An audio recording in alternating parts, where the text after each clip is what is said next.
പത്തനംതിട്ടയിൽ കോടികളുടെ നിക്ഷേപ തട്ടിപ്പ് നടത്തിയ G&G ഫിനാൻസ് ഉടമകൾക്കെതിരെ നിയമ നടപടികൾ വേഗത്തിലാക്കണമെന്നാവശ്യപ്പെട്ട് ബിജെപി പ്രതിഷേധം നടത്തി. നിക്ഷേപ തട്ടിപ്പിനെതിരെ പുല്ലാട് കവലയിൽ ബിജെപി സംഘടിപ്പിച്ച പ്രതിഷേധ യോഗം PC ജോർജ് ഉദ്ഘാടനം ചെയ്തു.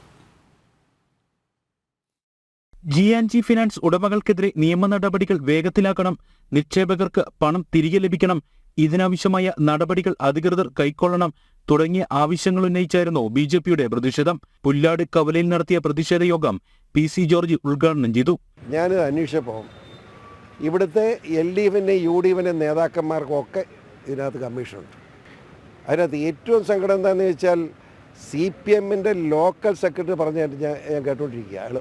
ആളുകളൊന്നും പറഞ്ഞു തന്നേരെ എന്നോട് ചോദിച്ചാണോ ഞങ്ങളോട് ചോദിച്ചാണോ പണം കിട്ടുന്നത്? പാവപ്പെട്ട മനുഷ്യൻ്റെ കാശ് പോയപ്പം എല്ലാ CPM ലോക്കൽ സെക്രട്ടറി വീട്ടിൽ പോയി ചോദിച്ചാണോ കാശിടാൻ പണം ഇടാൻ? എനിക്ക് മനസ്സിലായില്ല. ആ രീതിയിലൊക്കെ സംസാരിക്കുക എന്ന് പറഞ്ഞാൽ ഈ കള്ളന്മാർ കൂട്ടാന്നല്ലേ. അതിപ്പം LDF മാത്രമല്ല UDF-ന്റെയും പല നേതാക്കന്മാർക്ക് ഇതിനകത്ത് പങ്കാളിത്തമുണ്ട്. 1 ലക്ഷം മുതൽ 2 കോടി രൂപ വരെ നഷ്ടപ്പെട്ട നിരവധി ആളുകളാണുള്ളത്. സംസ്ഥാനത്തെ സ്ഥാപനത്തിന്റെ വിവിധ ബ്രാഞ്ചുകളിൽ കബളിപ്പിക്കപ്പെട്ടവരുണ്ട്. കബളിപ്പിക്കപ്പെട്ട ആളുകളെല്ലാം പണം തിരികെ ലഭിക്കുമോ എന്ന ആശങ്കയിലാണ്. ഈ സാഹചര്യത്തിലായിരുന്നു നിക്ഷേപകർക്ക് പിന്തുണയുമായി ബിജെപിയുടെ പ്രതിഷേധം. G&G ഫിനാൻസ് ഉടമകളും തെള്ളിയൂർ സ്വദേശികളുമായ ഗോപാലകൃഷ്ണൻ നായർ, ഭാര്യ സിന്ധു, മകൻ ഗോവിന്ദ്, മരുമകൾ ലേഖ എന്നിവർക്കെതിരെ Pathanamthitta Koipram police lookout notice പുറത്തിറക്കിയിട്ടുണ്ട്.